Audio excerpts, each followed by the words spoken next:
Hi everyone, my name is Nathan Hawthorne. I'm a comic artist and art teacher here to do something a little different today. So as many of you know, Final Fantasy VII Remake is on its way, coming out in just a matter of weeks. So as someone who owes a large part of my career choices to the original, I thought I'd do a few videos about some of the design and world building elements in the game. So I thought I'd start simply with a short video about the characters, or in this case, just one character. One character who, in my opinion, has had the best character redesign or glow up of the main characters. And I'm not talking just in the recent remake, but over the last 23 years or so. And that character is Barret Wallace. Now, Barret is by no means my favourite character. In fact, when first playing the game as a child, I could never quite understand why he was so rude and aggressive. But his appearance from then to now is so significantly different and, in my opinion, significantly better. Now, alongside Cloud, Barret was one of the first characters to be designed for the game. Nomura, the original designer of Barret and the main cast of Final Fantasy VII, said in an interview that Barret was a character that he wanted to make for a long time, which I'm assuming refers to the fact that he was the first black main character to be in the Final Fantasy games, and to be honest, there haven't actually been that many more since. But enough about the backstory, let's get straight into the design. So the original Barret, of course, looked like this in his polygon form. I always found the original look quite interesting. Barret just looked massive in comparison to everyone else in the cast and in the world in general. And as a child, I always saw him as quite large and overweight, even though he's not. And even in the official artwork, I always found his stance to be really awkward and obtuse. I mean, he has a really distinct silhouette, and his design is pretty iconic, but it never quite sat quite right with me. Now, the brown vest is an okay look, but I found the metal bands, these bits around his stomach, quite strange and uncomfortable looking. And his gun arm always looked a bit too short for what he was supposed to be able to do. So suddenly, we get this really amazing thing. Advent Children comes out a couple years later, and all I could think was, wow, they've completely redone him. It was nice to see, first of all, that his face actually now looks a bit older than everybody else's, which is right, because he is quite a few years older than most of the cast. Cloud was only supposed to be 21 in the first one, if I remember correctly. Now, with that, he also seemed to have a bit more reference to black culture, but not in an offensive way, in that he had string vests and cornrows. And we also see some protection and some support around his arm. And let's face it, that makes sense. The gun must get really hot, and it must also cause a lot of strain on the arm with how heavy it is, and to think about metal rubbing against flesh as well. I wasn't too big on this puffer vest jacket or gilet or whatever it is that I've got. I thought it looked a bit clunky and pointless and didn't quite match the sort of age or his personality, but it was there and I accept it for what it is. So that was the Advent Children design.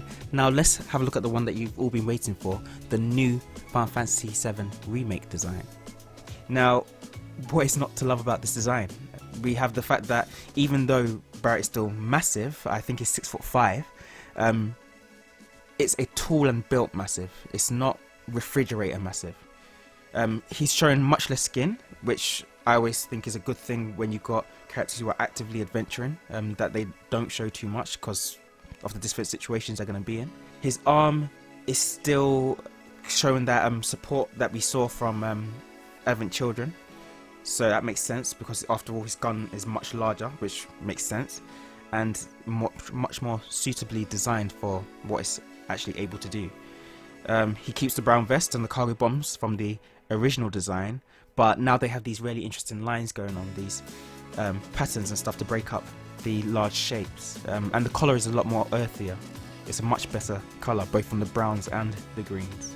The vest has very large collars, which I am a big fan of. You'll notice it in a lot of my characters. I always put a lot of large collars on them, and I think it really always has a really authoritative and mysterious effect to it when you put up big collars like that, and he wears it well. The boots, however, I'm not too big on. I think they make him look a bit like he's ready for the catwalk, like he's a bit too stylish. I was expecting something a bit more akin to workman boots or military boots, but that'll do. Now the metal bands around his stomach have been replaced by a simple black vest underneath. Okay, so he's visibly wearing some sort of undergarment there, and then over that, around his main torso area, seems to be various materials. You can see belts there. I'm not sure if that is actually metal behind that, but something that with straps and buckles that seems to be supporting his middle. He's also got utility pouches now on his legs and waist to store all those lovely elixirs that you'll never actually get around to using. And of course, we've also got some of the other accessories. He's got sunglasses now. You've seen scenes with him with the sunglasses and ones where he doesn't wear them, so you get the best of both worlds. We've also got an excellent upgrade on his left glove. Rather than just being a simple black fingerless glove with some metal bands, we've now got these brown leather fingerless gloves with a little bit of padding on them, and it goes right up to almost his elbow, which breaks up the shapes of the arm a bit more, so that it's a bit more interesting and not as plain. He retains the tattoo, which is fine, that's good. That does seem to be part of his personality and part of his identity. And also, just looking at the overall silhouette, it's brilliant. If you just block out the shape here like that, look at that. That's a heroic form if I've ever seen one. It's a nice, strong figure right there. Also, as a quick side note, I have mentioned the straps before, but they're all over him. That's very typical of Final Fantasy character designs, especially after 7. Always lots of buckles and straps, and it works well here. It's not too much, we're not going full Lulu here, but it's got enough to show that, yeah, this is a Final Fantasy character in a fantasy world, and to break up all the massive shapes, like on his legs, on his middle, and on his arm, and I think that works really, really well.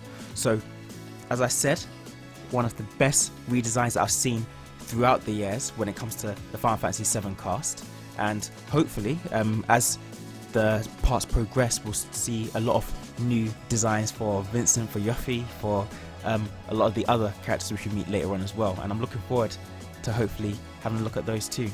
So that's all for today. Just wanted to do a short video on that, and hopefully you'll look out for my other videos on Final Fantasy 7 around the time that it comes out next month.